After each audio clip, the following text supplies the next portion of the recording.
वेद माता के पावन अनुग्रह से हमें वैदिक तत्वज्ञान का अमृत प्राशन करने का सुअवसर प्राप्त हो, यही हम सबके हृदय की एकमात्र कामना है, क्योंकि अथर्ववेद के अनुसार इसी से हमारी अन्य सभी इच्छाओं की परिपूर्ति हो जाएगी।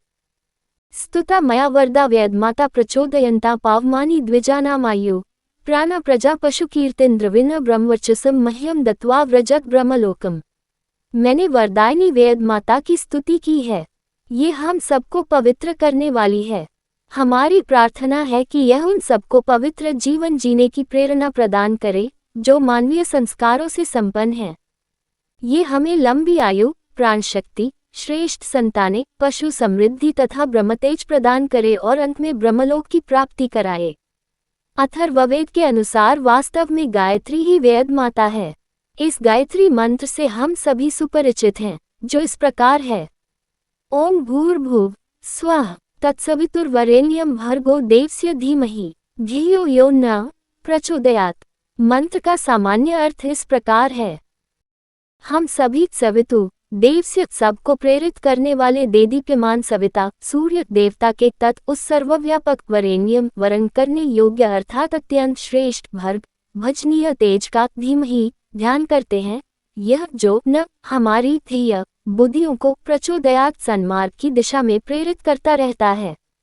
इस मंत्र को गायत्री मंत्र इसलिए कहा जाता है क्योंकि यह गायत्री छंद में निबद्ध है। गायत्री का शाब्दिक अर्थ है गायक की रक्षा करने वाली, गायन्तम त्रायते। ये वेद का प्रथम छंद है जिसमें 24 अक्षर और 3 पाद होते हैं। इसके प्रत्येक पाद में 8-8 अक्षर होते हैं। इस मंत्र को देवता के आधार पर सावित्री मंत्र भी कहा जाता है क्योंकि इसके देवता सविता हैं। सामान्य रूप से सविता सूर्य का ही नामांतर है, जो मानव जीवन को सर्वाधिक प्रभावित करने वाले देवता हैं।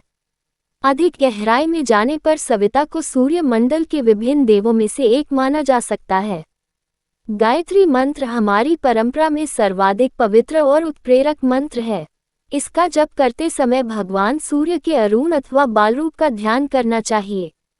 जप करते समय मंत्र के अर्थ का भली भांति मनन करना चाहिए, जैसा कि महर्षि पतंजलि ने अपने योग सूत्र में कहा है, तज्जपस्तदर्थ भावनम। किसी भी मंत्र के जप का अभिप्राय है बार बार उसके अर्थ की भावना करना, उसे मन और मस्तिष्क में बैठाना।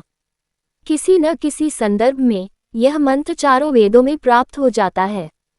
परंपरा के अनुसार इस मंत्र का साक्षात्कार सर्वप्रथम महर्षि विश्वामित्र ने किया था। वही इस मंत्र के दर्शटा अथवा ऋषि हैं। वैदिक पारंपरिक मान्यता के अनुसार वेद मंत्रों का कोई रचयिता नहीं है। सृष्टि के प्रारंभ, समाधि अथवा गंभीर ध्यान की अवस्था में ये ऋषियों के अंत करण में स्वयं प्रकट हुए थे। जिस ऋषि ने जिस मंत्र का दर्शन किया वही उसका दृष्टा हो गया। इस मंत्र का जप विश्व भर में व्याप्त किसी भी उपासना संप्रदाय का कोई भी अनुयायी कर सकता है, क्योंकि बुद्धि की प्रेरणा की आवश्यकता तो सभी समान रूप से अनुभव करते हैं। हाँ, ध्यान जप करने से पूर्व शारीरिक शुद्धि कर लेना आवश्यक है।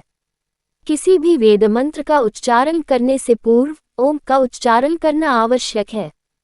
ओम परमात्मा का सर्वश्रेष्ठ नाम है। इसमें 3 वर्ण हैं, अकार, उकार और मकार। ओम के मध्य में लगी 3-3 की संख्या इसके त्रिमात्रिक अथवा प्लूत उच्चारण की द्योतक है।